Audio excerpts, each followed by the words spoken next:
TJ Lateef in the Elite 11, guys. It's now the third Nebraska quarterback to make the Elite 11 over the last 2 years, joining Daniel Kaelin, joining Dylan Raiola. Quite a coup for the quarterback recruiting here at Nebraska.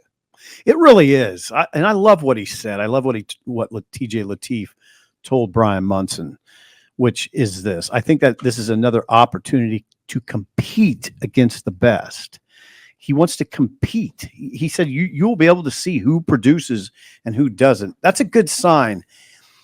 If you think about it, Rob, Sean, if you're recruiting a player, especially a quarterback in a Big Ten quarterback, Power 4 quarterback, he better have that element, the competitive element. Mm-hmm. You got to weigh it, and you got to figure that. You really got to figure that part out. If that kid is loaded with talent but doesn't really like to compete, I just don't. You can't pull the trigger. So him saying that, in approaching it that way, because it's not really I guess it's a competition, but he could come out and say, I just want to go there and get better as an individual. I'm just all about improving my game. It's that, but the fact that he would come out and say, I want to go compete. That's a good sign. Yeah, it's and I think he's under the radar to a lot of people but he's a good quarterback. Number 25 in the country. He'd probably be one of the lower rated ones at this, right? Mm-hmm. So the Elite 11 has changed. Originally, they would take 11 plus a wild card. Now they take 25, I believe, around that number, and then they come up with an list of an 11 at the end.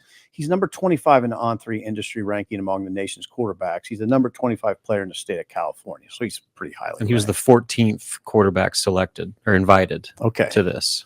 It's great. He's the third Big Ten commit, joining Julian Lewis from USC and Tavian St. Clair from Ohio State. Here's why it's great too, because they at this Elite 11 camp. We've written about this stuff. I wrote about last summer. One of the elements that they teach is how to handle being a quarterback in college, how to handle the media, how to handle being a public figure, all of that. And all of that is very germane to Nebraska. This is a hard job. I mean, one thing I've learned covering this program over 25 plus years is the quarterback that's a hard job here. I mean, you're an enormous public figure.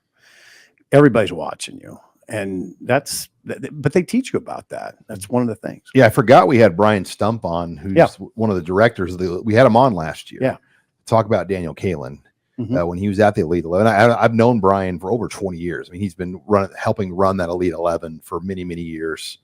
There's been Nebraska quarterbacks that have been in this before, but the run that they're on is about the best they've ever had. I mean, Josh Freeman, Blaine Gabbert, I want to say Harrison Beck. God, you would think was in there for sure. Gabbert and Freeman, Johnny Stanton was in the Elite 11. Was O'Brien? Patrick O'Brien may have been. I think he might have been. Yeah, he was. I'm going to say he was. But like Adrian was not, because he's hurt. Yeah, he's coming off injury. Adrian Martinez. Yeah. So there hasn't been that many. No. So this is a coup. It is. It's great.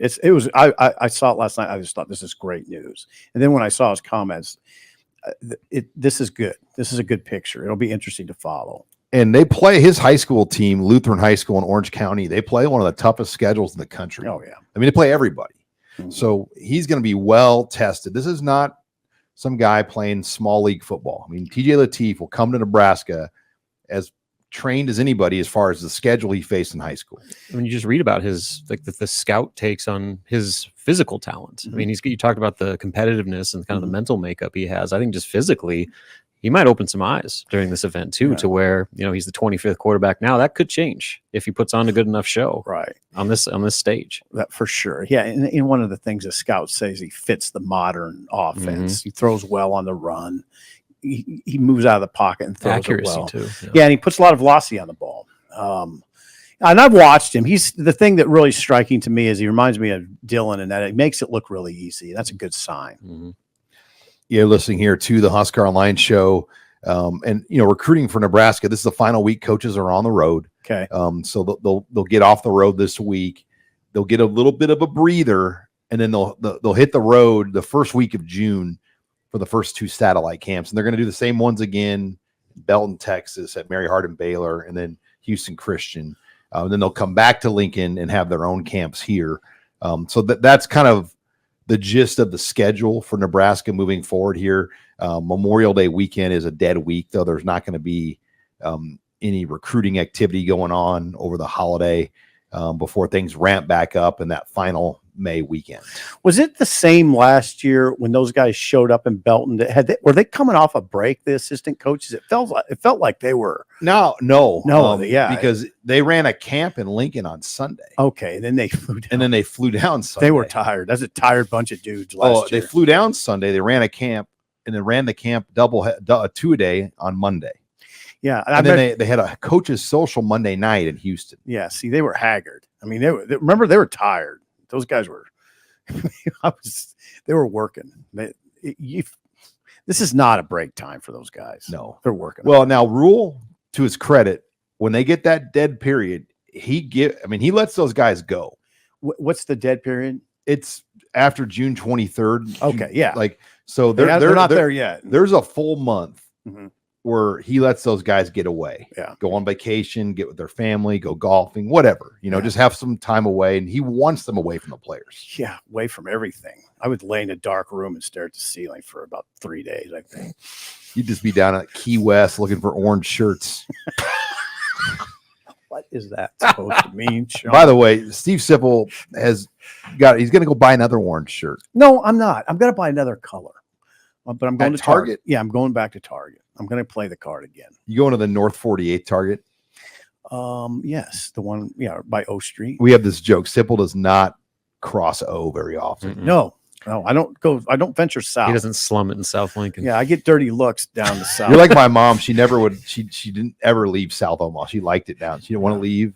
People ask him if he's lost when he people when I'm down south, they'll be like, Sipple, you're a little far south, aren't you? A little out of your context. Make a wrong turn. Better head north, south, son. aren't you?